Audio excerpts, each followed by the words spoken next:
everyone. Thanks for joining us today. I'm going to bring up Olya on screen with me right now.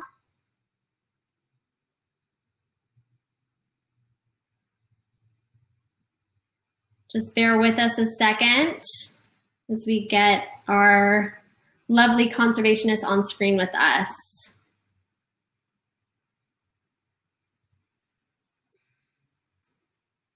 Hi, Olya. Hi. So I think it's working, right? It is. We can hear you. Your video's coming through nice and clear. I think your mom request to join, so she should be on video soon as well. Great. So for those of you tuning in to the extended Q&A session, please continue to type in any questions you have on the chat. You can also try to join us live on screen to ask your question. I'll see if I can, it looks like there's a couple people who have requested, so let me see if I can bring somebody up on screen with us. Or, let's see. Oh, it worked. Hi, how are you? Thanks, fine. Ernst, do you have a question for Olya? Yes, my wife and myself, we traveled to Mongolia last September, and oh, wow. We found some Saiga antelopes in the south. And what I read afterwards is that they are declining or were declining because of some bacteria. And I was wondering if this is in the whole population in Asia, is this still a problem, or how do you see this? Right. So we should know that there are two subspecies of the Saigas. So the Saigas that you saw in Mongolia is a different subspecies from everyone, like all the other Saigas that live in Uzbekistan, Kazakhstan, and Russia. And so that subspecies in Mongolia really had a tough time because to begin with, the population is not very big. And indeed, so there was some infectious disease that they got from the livestock. And the situation was pretty bad. Now the population is increasing again. But again, given that it's a very small population and they're different from all the other Saigas, the situation is still very critical. So if we think about like Kazakhstan, Russia, and Uzbekistan, there at least you have a larger number of the species and they can, grow in the numbers. But it's a bit more difficult for Mongolia also because there is more interconnection between livestock and the Saigas, which is what was the problem in the first place. But they're slowly bouncing back. Okay, thank you very much. It's exciting that you visit Mongolia. Love this place. Yeah. Thank you both for joining us and asking your question. Bye. Bye. All right. So it looks like we're starting to get some great questions in the chat as well. Let's see here. August asks that, he says, or she says, I can't get enough of Saigas. When this pandemic diminishes, I would love to still assist you in helping this gorgeous antelope. Oh, I guess this isn't a question. This is just more somebody who wants to help. So along those lines, Olya, you guys do such amazing work for Saiga. What funding and what support is needed to continue to support your core programs right now? Yeah, so funding is usually, a tough question, especially for nonprofits. So basically right now, after all the COVID things, we're still continuing our activities. And that's great because we have a benefit of working in the field where we don't have that much interactions with communities and are still able to do the research. So overall, we're talking about having, let's say, 150,000 to run our core activities, and that would include having 40,000 dedicated to our new project where we're trying to set up a protected area in Resurrection Island to ensure that Saigas are kept safe in Uzbekistan.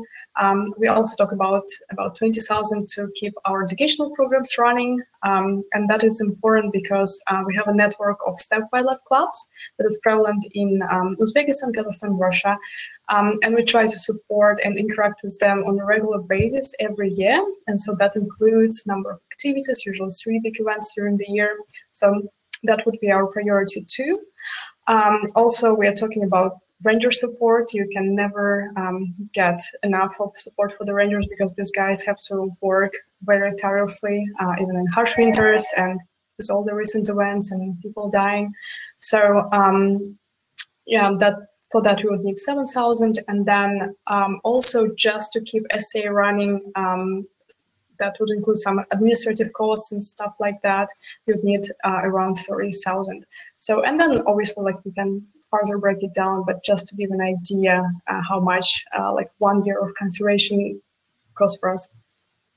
Yeah, thank you so much for sharing that. I think you know, it's so important to remember that there are all these costs associated with the work that you guys are doing, and this year definitely presented new challenges to that. So a question that came in through the chat that I'm also curious about from Brooke is, why do Saiga always give birth to twins? And is that correct? They always give birth to twins? It's not all the time, 100% of the times that they give birth to twins. However, it's very often, and it's just one of their biological adaptations, I would say. So as you know, Saigas can increase in numbers quite rapidly, which is a great thing because that's what helps them survive. And it's just one of their survival strategy to give birth to twins, and then this way they can reproduce quicker. Great. Sometimes they give birth to triplets, but yeah, and also younger females, like during the first year, they usually give birth to just one calf, and then after that, twins for the most part. Okay. Just to update everyone, I think Elena might still be having a little bit of issues joining, but we hope to get her on here soon. Paula asks, I heard that Saigas may be found in, and I might mess up this pronunciation, Kalmyka? Did their yeah. Okay, so I definitely messed up the pronunciation. Did their population did their population also decline in the 90s? Yes, so basically, yeah, if we talk about global Saiga population, after the breakdown of Soviet Union, the population started declining. So Kalmykia, given that it's part of Russia where Saigas are found, so like the southern state or southern part, yes, it also refers to the Saigas in Kalmykia as part of the like bigger Saiga population. Great. And hi, Elena. It looks like we've got you up here, which is great. Yeah, some small difficulty. No problem. It happens. Another question that we have is, which country has the biggest population of Saiga? This is Kazakhstan. Kazakhstan has 3 Saiga population, and 2 of them is transboundary.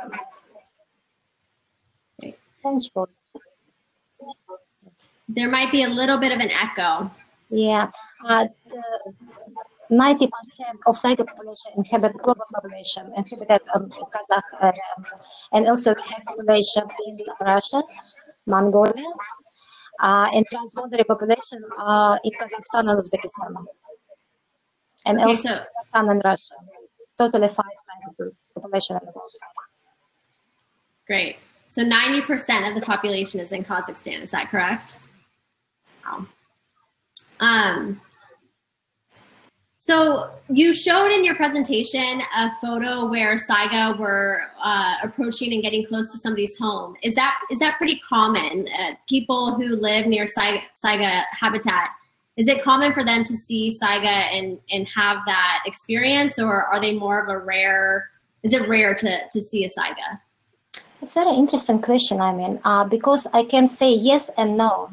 A Saiga is very shiny animals biologically, and he, of course, avoid like another animals, avoid people settlements, avoid people itself. But I know some stories from my childhood and maybe stories 15, 20 years ago when Saiga in very cold winter time they faced it with very strong starvation, came to a human settlement for the help. They came very close to a human building, and people shared with them some dry grass and some food.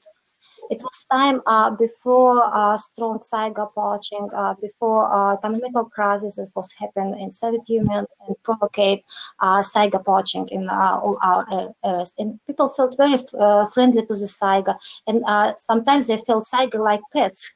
And my first year, when we started work with Saiga in 2004, it was pretty long ago, we observed Saiga in cage together with domestic sheep. It was a young male, and we have some, even keep some photos.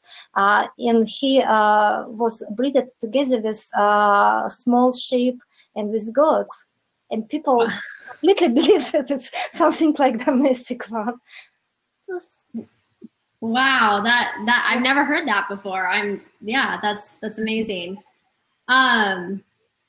Another question that we received is, what is your big vision for the future? What do you believe it's going to take to save Saiga? First of all, we have a long-term vision for Saiga restoration, for full Saiga restoration in restoration of SEP ecosystem. And we really believe that one day it will be happen. And now we have very first evidence for Saiga restoration, Saiga increasing in some population, in biggest population in Kazakhstan, for instance, in Russia, and even in Mongolia, they have a small Saiga population.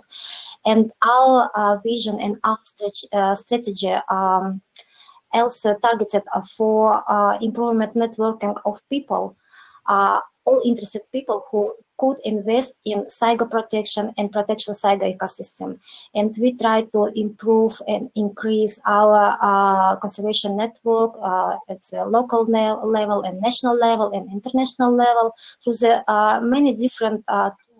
We use such international tools like our Saiga News newsletter, our Saiga Resource Center, our social media. They try to unite people within the whole world. We organize so many meetings and so many communication with people, with government, who could make focus for bigger focus for Saiga conservation and for the conservation ecosystem. And we tried as much as possible to support people on the ground. It's first of all, it's rangers. We talk a lot about them. It's school and young people. It's educators who could improve vision, themselves vision and vision local people who live in Saiga areas for protection. They are beautiful lands, they are beautiful animals as well. We try to work with industry, we try to work with customs. Many people could be involved in this very global and very big process for protection Saiga and Saiga ecosystem. And now we promote new approach for protection, not only a particular animal Saiga, but also ecosystem at all. And all already share about Aral Sea area, about Resurrection Island, where we are really keen to work to protect a Saiga population there. And we have pretty successful experience for the work in area of existing Saigacha reserve, which is Third Plata, the inhabited transboundary Saiga population. We also use ecosystem approach for redesignation, this protection area, for supporting research and rangers work in this territory. So it's our vision, and we have some very good hope that it could be realized. Yeah, a big vision. I love it. Thank you. We believe that it's yes. Way. I'm going to try and bring up somebody else on the stage with us. Let's see if it works. I'll give it a minute. But in the meantime, Elena, you're talking a lot about the need to protect Saiga habitat and the ecosystem there. Paula asked if human infrastructures are a problem at all throughout Saiga habitat. I know, like, for example, our partner, Painted Dog Conservation, they see a lot of roadkills and things like that, and that's a big aspect of their work, is preventing that. I'm curious if that's also an issue. That's a huge problem. Yeah, it's a very big challenge for us. It's we have actually a problem with infrastructure that crossed Saiga migratory road, not a direct killing of animals on the road, but some sort of destruction for Saiga migration. It's a very big challenge actually that lead Saiga decreasing, because Saiga biologically should migrate. They do it not because it's just for the pleasure, just because it's necessary for their survival. During the winter time, they migrate from northern land to the south, where possible to find good forage, food for Saigas. Mm-hmm. But some transport infrastructure like highways, railways, or border fence completely cross traditional migratory routes. We and all Saiga community spent a lot of time to make some sort of mitigation measure for effect of border fence. This was built on the border between Uzbekistan and Kazakhstan in area where we work in Ostur-Plata. It was a pretty success, but we have some solution for border fence. But during the time we work for this solution, in Kazakhstan was built a railway, new railway, new lines that crossed Saiga migratory way as well. And now we don't have solution, unfortunately, it's a problem. And the same story was happened in central Kazakhstan, where I started to build a highway that crossed migratory roads of another Saiga population, the Pagdala Saiga population. It's our colleagues from Kazakhstan tried to find solution and tried to push to the government in industrial company to make some sort of the corridor and pass through the highway, but it did not do yet. It's huge job to have interaction with industrial sector, because it's big business, and sometimes they did not, they don't take in account needs of the wildlife, needs of migratory species like Saiga or golden gazelle, for instance. The same challenge for this species. So too much for this, and we actually need to study, international experience and best practice for how to say it, for suggestions how mitigate or avoid such kind of problem in migratory species. Yeah, and of course build relationship with the industry and with the government to make sure that all parties are aware of the damage that they make and are able to find a compromise. Definitely, yeah, so important with so many of our partners is that aspect. Olia, I'm curious, you as a young conservationist, if you could share so far, what has been one of your favorite moments working with Saiga? Oh God, there are many, but I think I usually try to refer to one of my earliest memories, like when I started to go on the trips, and that's just amazing because it changed a lot about how I perceived wildlife conservation and what it meant to me. And so I really enjoyed going to the field with my parents, for example, to the Saiga area, because it's just so unique and it looks like nothing that I would see before or after that. So just seeing this landscape and hearing the stories of what it looked like before or used to be like, and how it changed, and just putting these pieces together and realizing that a lot has changed and some things went really not in the direction that we would like them to go.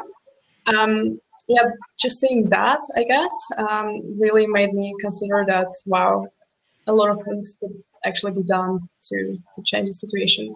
And also overall, it's just very inspiring to be where the animals live, not just hear the stories, but actually see the habitat and what it's like to, but not necessarily run around like the Saigas, but at least be there and see what the surroundings look like. Great. Yeah, thank you. Elena, do you have any favorite memories or moments in your work protecting Saiga? Oh, of course, too much. Actually, I have very, let's say, some historical roots with Saiga lands, because like I always said, it's related with my parents, her grandma and granddad, who work in the area where Saiga inhabited. And during my very young years, I visited this place. And when in my old life I come back there, I had some very long-term memories about these areas. And I feel very close relationship with Saiga areas. For such people, it's this is desert, very dusty place, and some people say that it's just I don't know, whole place, nothing there. But it's this place keeps some secret, and when you start discover this secret. Step by step, because it's not only a story about Saiga, it's a story about people, it's a story about relationship between Saiga and people. And for me, it's very amazing to discover this story, because I feel that local people have very key links between Saiga, even within their tradition, because they use same roads, same lifestyle, like Saiga. Saiga is nomads. And local people is nomads, and we are biologists, nomads as well, because we travel a lot during the lifestyle. And for us, it's same lifestyle actually, because all time we move. In sometimes it's happen in different region, like steppe or semi-desert where Saiga inhabited in Uzbekistan. But it's amazing because it's beautiful wildlife, so many different species, and amazing Saiga adaptation. Saiga is very cute animals, looks very unusual, and I really very happy to work for this, and I don't know, put my passion for this. And I see people who live in Saiga area are really proud when they discover these animals for themselves and start to renovate their traditional relationship with these animals. I think it's very cool, and we could help them. Yeah. Yeah, I'm wondering, you bring up the relationship with communities in Saiga, and that Saiga are such a lovable, unique looking species. Do you come across any challenges with getting people to fall in love with Saiga when you're working with communities? Because I know, some of the work is educational. So are there any challenges with that at times? Not real challenge, but it's interesting. People who we work with, they live in very remote region, but traditionally these regions was used like nomadic lifestyle. But now most of them use industrial lifestyle, because was built railways and gas compression station. Some of them almost lose relationship between them and wildlife. They stayed in their village and never go outside. As soon as we started, comes there and tells them story about wildlife. They was very surprised when we show them picture, Saiga and other beautiful animals. Then we draw together with them mural that reflected, that show beautiful animals, that habitat in their land, their motherland. They were surprised. They said, "It's our animals, really? It's not joke." They say, "No, this beautiful Saiga or caracal fox or wolf or fox and hares habitat here, very close to your village." And for them, it was big surprise. And now they are very happy go outside their village and observe nature outside, not only through the screen of TV or through the internet. They're happy to see real life in real step, in live step. And I think it's a huge, prize for us when people start to feel interest for the wildlife that they did not feel before. So it can be challenging sometimes, but as soon as we start open this world, it's, I don't know, it's became everything is fine. Yeah. It's just also a bit challenging to introduce the Saiga sometimes, because not many people are aware about this species. It's less well known, like some of the other or more popular animals, and that's why it can be a bit difficult to actually explain to the people what the Saiga is. But also it's quite cool, because then you can tell them something new that they haven't heard before, which is also super nice. So it's kind of like it has both sides. That's great. We have time for one final question. It looks like Paula just sent in a question a moment ago elaborating on this. And she's wondering, are Saigas popular among Kazakhs, and could they be considered an animal emblem similar to like snow leopards? Yes, so Saigas have the history in Uzbekistan or like in Kazakhstan, like in earlier years or ages, Saiga was quite an iconic animal. And we did the research in Uzbekistan. We had a program that had to do with embroidery, and we like looked at traditional ancient types of crafts that people made and the symbols that people used back in the days. So yeah, we're speaking about a few centuries back. And so basically what we found out is that people, like women, would embroider the prints, like hoof prints of the Saigas there. So that's to say that they could see the Saigas in their daily life and they interacted a lot. And also there's a lot of folk stories and like tales, sometimes songs that are considering or like mentioning the Saiga. So yes, if we think about the cultural aspect, Saiga has quite a large place and has quite an iconic view that people hold towards it. It's from the very ancient times, Saiga skull and Saiga horse are used like amulet, and people actually believe that it's protective species. And when we started working in Saiga area, very often we observed it on the wall in a local house, Saiga skull, very beautiful, decorated with some luxury style, because people believe to Saiga like some sort of icon. This was interesting, yeah. It's also referred to like as a spirit of the steppe, and steppe is the semi-desert where they inhabit, but can be widely referred to the area in general where also people live. Yeah. It's amazing. I love that. We are out of time here on with the extended Q&A session.